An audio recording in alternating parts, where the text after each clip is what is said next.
Shalom Bapak Ibu Saudara-saudara dan selamat bertemu kembali di YouTube saya Pendeta Rudolf H. Pasaribu Channel. Dengan dan lewat channel ini saya komit untuk senantiasa menyebarkan firman Tuhan karena saya percaya berlandaskan Yesaya pasal 55 ayat 11. Firman Tuhan yang saya dan Bapak Ibu Saudara-saudara semuanya juga ikut sebar lewat apapun termasuk lewat khotbah ini tidak akan kembali dengan sia-sia, tetapi akan bekerja sendiri lewat kuasa dan berkat urapan Roh Kudus.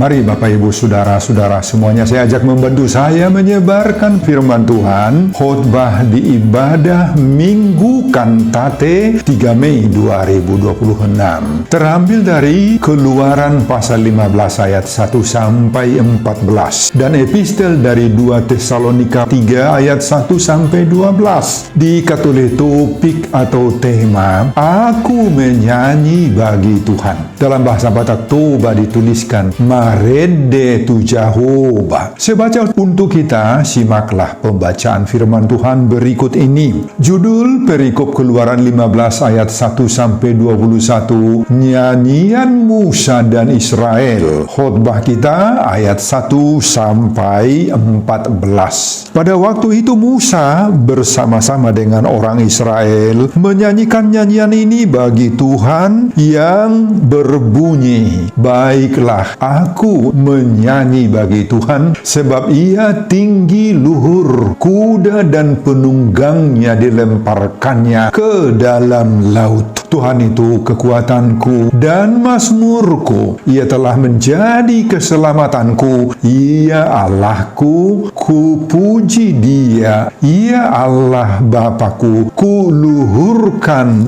dia. Tuhan itu pahlawan perang, Tuhan itulah namanya. Kereta Firaun dan pasukannya dibuangnya ke dalam laut. Para perwiranya yang pilihan dibenamkan ke dalam laut teberau. Samudra raya menutupi mereka. Ke air yang dalam mereka tenggelam seperti batu. Tangan kananmu Tuhan mulia karena kekuasaanmu. Tangan kananmu Tuhan menghancurkan musuh. Dengan keluhuranmu yang besar, Engkau meruntuhkan siapa yang bangkit menentang Engkau. Engkau melepaskan api murkamu yang memakan mereka sebagai tunggul gandum. Karena nafas hidungmu segala air naik bertimbun-timbun. Segala aliran berdiri tegak seperti bendungan. Air bah membeku di tengah-tengah laut. Kata musuh, aku akan mengejar, akan mencapai mereka, akan membagi-bagi jarahan. Nafsuku akan kulampiaskan kepada mereka, akan kuhunus pedangku, tanganku akan melenyapkan mereka. Engkau meniup dengan taufanmu, laut pun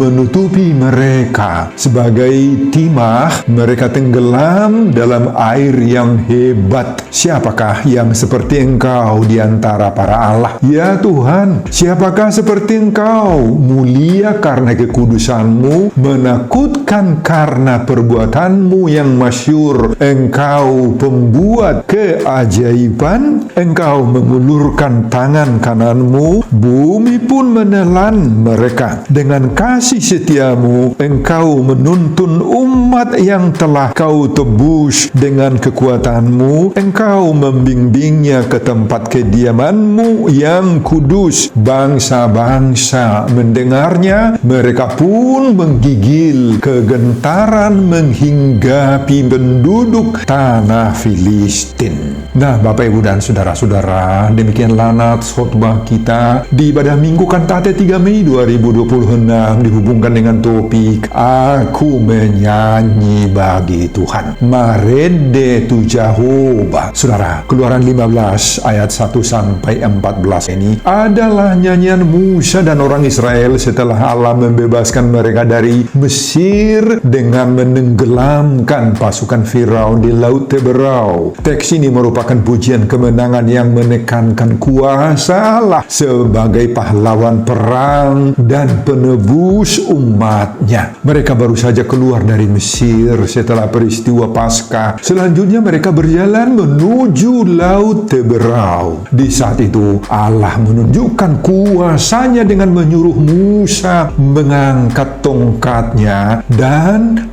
laut terbelah dua sehingga mereka bisa menyeberang. Dan di saat mereka sedang menyeberang Laut Teberau itu, pasukan Mesir datang mengejar mereka dari belakang. Tetapi setelah semua orang Israel berhasil dengan selamat menyeberangi Laut Teberau, Tuhan menyuruh Musa lagi menarik kembali tongkatnya sehingga laut menyatu kembali dan pasukan Mesir ini semuanya ditenggelamkan oleh Tuhan ke dalam laut. Nah, dalam mendapatkan keselamatan itu, Allah sendirilah yang bertindak sebagai pahlawan perang, penebus, dan pemimpin umat menuju tanah perjanjian, tanah Kanaan. Peristiwa ini menjadi titik balik besar dan menegaskan bahwa Allah lah sebagai pelindung dan penebus. Peristiwa ini menekankan sifat Allah yang berkuasa, yang adil, dan yang setia. Ia digambarkan sebagai pribadi yang aktif berperang demi umatnya. Nah, saudara, pasal 15 ayat 1-14 ini berisi nyanyian Musa dan orang Israel yang memuliakan Tuhan atas kemenangannya. Mereka menekankan kuasa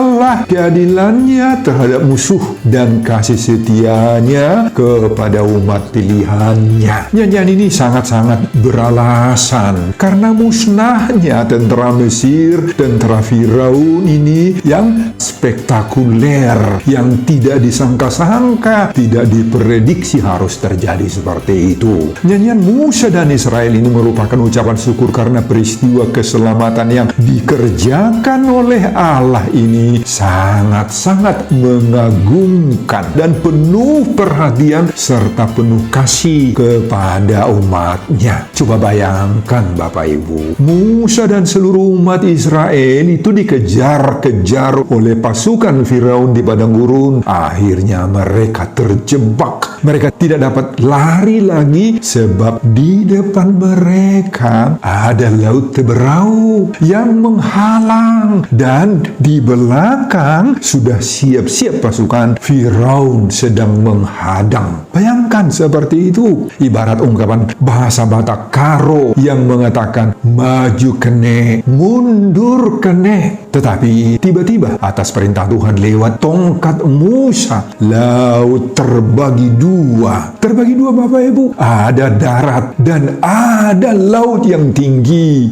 Darat itulah yang mereka lewati, jalani. Tetapi setelah tongkat Musa ditarik kembali, tentara Firaun sekejap saja dimakan habis oleh air laut. Hanyut, tewas, maut masudi. Nah, dalam situasi dan kondisi orang Israel dalam ketakutan, dalam keadaan terancam bahaya seperti itu, pemberangusan tentara Firaun mengancam, Tuhan muncul secara diam-diam sebagai pahlawan yang bertindak, yang berperang melawan musuh umatnya. Inilah yang dinyanyikan, diresponi oleh Musa dan umatnya, bahwa keselamatan bukan hasil kekuatan manusia, melainkan karya Allah semata-mata saja. Dan nyanyian ini juga menjadi nubuat tentang karya Kristus Yesus sebagai penebus sejati yang berperang melawan kuasa maut, kematian, kuasa iblis untuk keselamatan kita. Nah, mari kita bedah dulu isi Keluaran pasal 15 ayat 1-14 agar lebih jelas. Sekali lagi, perikop ini adalah nyanyian Musa dan orang Israel setelah Allah menenggelamkan pasukan Mesir di Laut Teberau. Pada ayat 1 dan 2, Musa dan Israel menyanyikan pujian, "Aku hendak menyanyi bagi Tuhan, sebab ia tinggi luhur, kuda dan penunggangnya dilemparkannya ke dalam laut." Apa yang kita lihat dari ayat ini?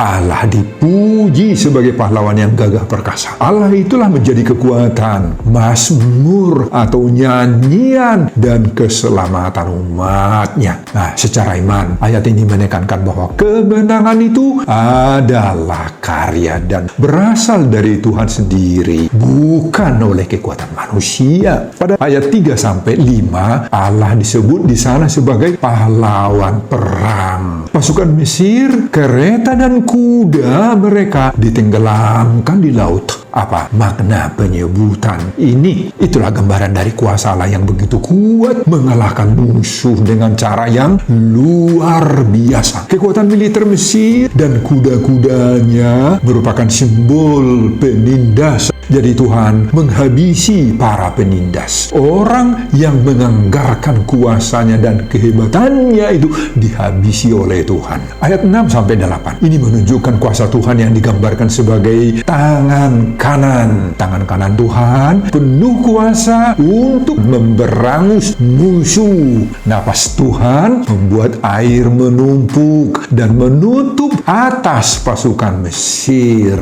Apa maknanya itu? Kuasa Allah itu digambarkan dengan bahasa puitis nafas. Nafas Tuhan saja pun sudah cukup untuk mengalahkan musuh. Ini menunjukkan bahwa Allah berdaulat atas semua yang ada di dalam alam semesta ini. Pada ayat 9-10, musuh berkata dan mengejar dan akan membinasakan Israel. Tetapi Tuhan hanya meniupkan angin dan mereka sudah tenggelam. Maksudnya, apapun rencana jahat manusia akan hancur total di hadapan kuasa Allah. Umat Tuhan itu selalu mendapat perlindungan dari Tuhan. Ini mengajarkan kita bahwa kesombongan dan kekuatan manusia tidak bisa melawan kehendak Tuhan. Nggak bisa.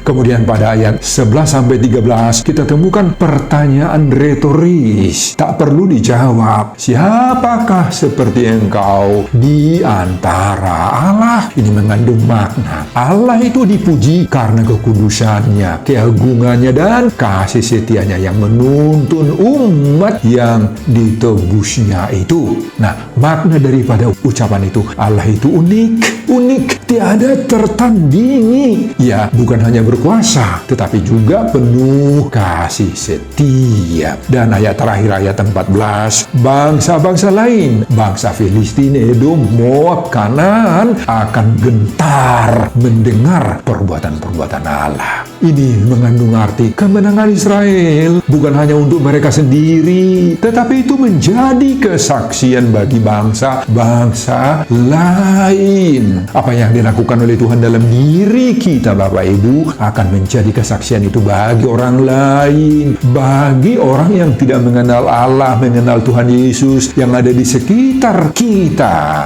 Nah, perbuatan dan karya-karya Tuhan Allah itu pada suatu bangsa, pada kita manusia, pada orang-orang tertentu akan berdampak luas keluar diri kita, bahkan ke dunia lain, sehingga akan membangkitkan rasa takut dan hormat terhadap Tuhan yang kita sembah. Nah, nyanyian Musa dan bangsa Israel atas perbuatan Tuhan ini jugalah yang mendorong kita saat ini bersaksi. Aku menyanyi bagi Tuhan, merede tu Jehovah, sebagaimana topik Minggu Kantate. Nah, Bapak Ibu dan saudara-saudara, itulah isi khotbah kita di ibadah Minggu Kantate 3 Mei 2026, dihubungkan dengan topik Aku menyanyi bagi Tuhan, merede tu Jehovah. Apa pengajaran Tuhan bagi kita lewat khotbah ini? Pengajaran pertama, Tuhan penyelamat yang perkasa bagi kita. Saudara, pada ayat 1-6 ini, dalam nyanyian pujian Musa dan bangsa Israel, dinyatakan bahwa setelah keselamatan yang dialami oleh umat Israel bisa menyeberangi laut Teberau dengan peristiwa mukjizat, maka semua perasaan takut dan tangis tangisan bangsa Israel atas pengejaran tentara Firaun itu berubah menjadi nyanyian, menjadi pujian, menjadi sukacita. Mereka mengikrarkan Tuhan adalah kekuatanku dan mazmurku. Bukan Firaun, bukan pasukan Mesir atau militer mereka, tetapi Tuhan sendiri yang menjadi penyelamat dan kekuatan mereka. Mereka menggambarkan Allah itu sebagai militer yang menghancurkan musuh. Ini menunjukkan bahwa Allah tidak hanya berkuasa di sorga, tetapi turun tangan juga secara nyata dalam sejarah kehidupan umat Israel dan bahkan juga dalam hidup kita. Nah, saudara, sama seperti bangsa Israel dalam khotbah ini menghadapi pengejaran pasukan Mesir, kita juga menghadapi berbagai-bagai tantangan hidup toh. Kita pun menghadapi berbagai-bagai musuh yang berusaha menerpa hidup kita. Bisa saja itu dalam wujud berbagai-bagai masalah, terjadi tekanan berat atau rasa kekhawatiran, ketakutan yang melanda hidup kita. Mungkin saja juga karena kita mengalami sakit penyakit, didera oleh hutang yang tidak beres-beres kita bayar, dan berbagai-bagai kemelut keluarga. Apa yang harus kita lakukan? Nah, pesan khotbah kita ini, Allah adalah pahlawan kita. Allah berperang untuk keselamatan kita. Kita diajak untuk percaya bahwa kuasa Tuhan itu lebih besar dari persoalan-persoalan hidup yang kita alami. Khotbah ini mengajak kita agar mengikuti Allah, mengakui Allah sebagai penyelamat utama, bukan uang yang cukup atau bukan karena berbagai-bagai solusi manusiawi lainnya yang kita peroleh yang bisa menyelamatkan kita. Tidak, Allah lah penyelamat kita. Latihlah dirimu Bapak Ibu untuk beralih dari keluhan kepada pujian, karena pujian itulah yang mengubah fokus pikiran kita yang selama ini tertumpu pada masalah, sekarang beralih berpusatkan kepada ketenangan batin oleh Tuhan. Rubahlah kebiasaanmu dari hanya memikirkan persoalan-persoalanmu, berubahlah memfokuskan diri, pikiran, hati kita kepada Allah yang perkasa. Ingat, dalam menghadapi segala serangan musuh-musuh tadi itu, Allah berperang untuk keselamatan kita. Kita semua diajak untuk selalu mengandalkan Tuhan, sehingga kita akan ikut bersaksi. Aku menyanyi bagi Tuhan, marende tu Jehovah. Sebagaimana topik minggu kantate, pengajaran kedua, Tuhan menunjukkan kemuliaan dan keadilannya, dan Tuhan yang menghakimi kejahatan. Saudara, di dalam nyanyian Musa dan bangsa Israel ini ditegaskan bahwa Allah menjatuhkan musuh dalam murkanya. Allah tidak hanya melepaskan, tetapi juga membalikkan kekuatan Mesir. Apa yang mereka anggap sebagai senjata seperti kuda, kereta, menjadi instrumen kehancuran mereka, itu dibuat Tuhan. Nah, saudara, ini menunjukkan bahwa Allah berdaulat atas kekuatan politik, kekuatan militer. Apa yang hendak diajarkan oleh bagian yang kedua ini bagi kita saat ini? Pertama, di tengah terjadinya penindasan, ketidakadilan sosial atau tekanan penguasa, Allah sanggup menggulingkan kuasa yang arogan, yang sombong, yang angkuh itu, dan memulihkan orang yang rendah. Makanya kita harus berani mempertahankan iman kita di tengah kondisi ketidakadilan. Tetaplah menyerahkan semua persoalan itu kepada Tuhan dan berharap bahwa Tuhan akan menegakkan keadilan. Hiduplah dalam kerendahan hati, karena Tuhan menentang orang-orang yang tinggi hati dan congkak. Kedua, Tuhan berkuasa mengalahkan segala musuh. Nats ini menggambarkan bagaimana Tuhan dengan keagungannya meruntuhkan musuh yang kuat seperti Firaun dan tentaranya, kuda-kudanya. Mereka itu tidak ada artinya di hadapan Tuhan. Keok semua. Ini memberi topangan bagi kita. Apapun musuh-musuh yang sedang kita hadapi, mungkin berupa masalah berat, tekanan hidup, kekhawatiran, ketakutan, percayalah, tidak ada masalah yang lebih besar dari kuasa Tuhan. Saat menghadapi situasi sulit pun, jangan hanya fokus pada besarnya masalahmu, tetapi fokuslah kepada besarnya kuasa Tuhan. Ketiga, Tuhan bertindak tepat waktu dalam kehidupan Israel ini. Tuhan tidak langsung bertindak sejak awal Farao. Tetapi pada waktu yang tepat, Tuhan itu turun tangan dan menghancurkan Mesir. Ini mengandung pengajaran bagi kita. Sering kita merasa Tuhan itu seperti terlambat menolong kita ya. Padahal Tuhan tidak pernah terlambat. Tuhan bekerja menurut waktunya Tuhan. Makanya belajarlah bersabar dan tetaplah percaya walaupun jawaban Tuhan belum terlihat hasilnya. Keempat, Tuhan berperang bagi umatnya. Pada ayat 9 sampai 10 tadi kita lihat bahwa saat musuh berencana jahat, Tuhan sendiri yang bertindak membela umatnya. Nah, ketika kita difitnah, disakiti, diperlakukan orang secara tidak adil, maka kita tidak perlu membalas dendam dengan cara duniawi. Cukup serahkan kepada Tuhan, karena Tuhan adalah pembela kita. Kelima, kuasa Tuhan mengatasi hal yang mustahil. Lihat, Laut Teberau yang seharusnya menjadi penghalang bagi Israel menuju tanah Kanan justru sekarang menjadi alat kemenangannya. Jadi Tuhan memakai sesuatu yang mustahil menjadi jalan keluar. Nah, apabila saat ini kita sedang menghadapi jalan-jalan buntu, Tuhan bisa membuka jalan-jalan baru. Tuhan bisa melakukan mujizat. Jangan pernah menyerah. Tuhan sanggup membuat jalan di tempat yang tidak ada jalan. Semua itu mendorong kita sekarang berkata, aku menyanyi bagi Tuhan. Marede tu Jehovah, sebagaimana topik minggu kantate. Pengajaran ketiga, Tuhan menjadikan umatnya sebagai saksi kepada bangsa-bangsa. Ayat 11 membandingkan Allah Israel dengan dewa-dewa bangsa lain. Sana ditulis, siapakah seperti engkau, Tuhan, di antara para Allah? Pada ayat 12-13 ditegaskan bahwa Allah itu menghantar umatnya dengan kasih setianya ke tempat tinggal yang sudah disediakan. Dan pada ayat 14 memberi visi. Semua bangsa akan mendengar peristiwa ini. Dan raja-raja bangsa-bangsa pun di sekitar akan gemetar. Seperti Edom, Moab, dan Kanaan. Mereka akan gemetar mendengar peristiwa ini. Nah, saudara, apa aplikasi ayat 11-14 ini? Gereja dipanggil untuk menjadi saksi untuk kemenangan Yesus di dunia. Saksikan, bukan hanya menyelamatkan diri kita sendiri Tuhan itu, tetapi menyelamatkan dunia ini. Setiap keberhasilan kita, penyembuhan yang kita alami misalnya, atau pemulihan dalam hidup kita, serta berbagai-bagai berkat, ketika itu kita alami, kita nikmati, maka semua itu harus dipakai sebagai berita untuk memuliakan Allah di tengah keluarga, di tengah lingkungan, dan di tempat di mana kita kerja. Nah, saudara, kalau kemenangan Israel membuat bangsa lain gemetar, itu menjadi kesaksian bagi dunia saat itu. Nah, demikian juga sekarang hidup kita yang dipimpin Allah seharusnya menjadi kesaksian bagi orang lain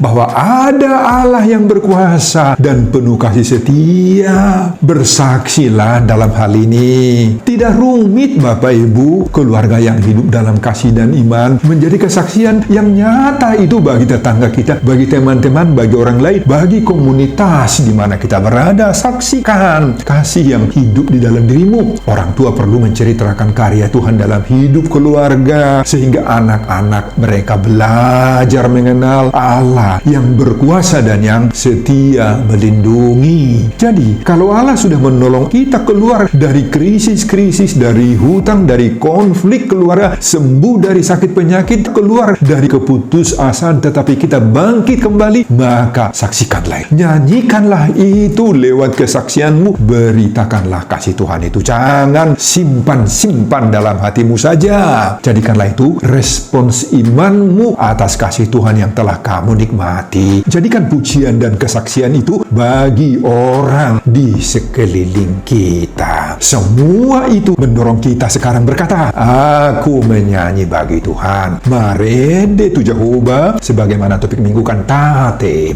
Pengajaran keempat, berbagai arti dan makna nyanyian kantate bagi kita. Saudara, apa arti makna dan aplikasi nyanyian Musa ini bagi kehidupan Kristen sehari-hari? Nyanyian Musa di Keluaran 15 ini bukan hanya drama sejarah, tetapi nyanyian ini adalah respons iman yang sangat relevan bagi kehidupan Kristen sehari-hari. Mari kita ambil beberapa makna praktis dari nyanyian. Pertama, nyanyianlah cara kita mengungkapkan syukur kita setelah melewati pergumulan. Nyanyian Musa adalah respons syukurnya spontan setelah selamat dari kejaran Firaun di Laut Teberau. Nah, saudara, ketika Tuhan meloloskan kita dari berbagai-bagai masalah, dari hutang, dari sakit penyakit, dari keputusasaan, atau dari berbagai-bagai konflik, jangan langsung berhenti di rasa lega seperti itu. Jangan berhenti di situ, tetapi lanjutkanlah sejenak memuji Tuhan, mengingat apa yang sudah Tuhan lakukan dalam hidupmu. Makna kedua dari nyanyian merupakan sarana pengajaran dan pengingat iman. Saudara, nyanyian Musa bukan hanya musik. Ia berisi narasi sejarah keselamatan dan pengakuan iman tentang siapa Allah itu, yakni Dialah penyelamat yang kudus, Dialah yang maha perkasa. Dalam konteks gereja, keluarga, lagu-lagu rohani menjadi media pengajaran iman yang mudah diingat, termasuk bagi anak-anak dan jemaat. Mari Bapak Ibu, di rumah, jika ada kesempatan, ajaklah keluarga menyanyi lagu-lagu rohani sebelum makan, sebelum tidur, sebagai pengingat bahwa Allah yang mengatur hari-hari hidup kita. Di gereja, manfaatkan dan terapkan nyanyian rohani menyentuh hidupmu, bukan semata-mata hanya untuk berminggu saja. Makna ketiga dari nyanyian sebagai pernyataan iman di tengah dunia yang tidak percaya. Pada ayat 14, bangsa-bangsa lain akan mendengar dan gemetar saat mereka tahu apa yang sudah Allah lakukan. Ini berarti pujian kita kepada Tuhan itu bisa menjadi kesaksian itu bagi orang lain. Di lingkungan kerja kita, di kampus di mana kita berada, atau lewat media sosial, medsos, kita harus berani membagikan syukur atas pertolongan Tuhan, sehingga orang lain juga melihat kemuliaan Tuhan. Makna keempat, mari kita membangun budaya pujian sebagai gaya hidup rohani. Nyanyian Musa ini menunjukkan bahwa pemujian kepada Allah menjadi bagian dari kehidupan umat, bukan hanya sekedar ritual di tempat ibadah, bukan. Dalam hidup sehari-harimu, mari kita membiasakan doa syukur setiap pagi dan setiap malam. Nyanyian Musa ini mendorong kita menjadikan kebiasaan mengingat, memuji, dan menceritakan kebaikan Allah sebagai bagian dari gaya hidup sehari-hari kita. Dalam keluarga, kita bisa membiasakan doa syukur atau momen pujian bersama. Ini menumbuhkan iman anak-anak dan memperkuat tali ikatan kekeluargaan kita. Dengan demikian Bapak Ibu, aku menyanyi bagi Tuhan Marede tu Jehovah, sebagaimana topik minggu kantate 3 Mei 2026. Amin Bapak Ibu dan saudara-saudara. Sebelum saya mengakhiri khotbah ini, kembali saya mengajak Bapak Ibu dan saudara-saudara membantu saya menyebarkan firman Tuhan khotbah di minggu kantate 3 Mei 2026 dari Keluaran pasal 15 ayat 1 sampai 14 ini, agar aku menyanyi bagi Tuhan Marede tu Jehovah, termotivasi lewat khotbah ini. Simak juga video-video khotbah saya yang lain agar Bapak Ibu dan saudara-saudara memiliki sentuhan dan pemahaman rohani yang semakin diperkaya. Buka di YouTube saya, Pendeta Rudolf H. Pasaribu Channel. Selamat mengikuti ibadah minggu kantate. Tuhan Yesus memberkati kita. Salam Horas. Amin. Bapak, terima kasih untuk firman-Mu. Ini adalah perbuatan Tuhan yang begitu hebat, begitu ajaib, begitu mujizat, menyelamatkan orang Israel di Laut Teberau dan menenggelamkan musuh-musuh yang melawan Tuhan, yaitu tentara Mesir. Tuhan, banyak tantangan, banyak pergumulan, banyak permasalahan membuat kami terancam, khawatir dalam hidup ini, tetapi kami diyakinkan oleh Tuhan hidup kami akan selamat. Berkati hamba-Mu dalam mempersiapkan khotbah berikutnya untuk kemuliaan Tuhan. Amin.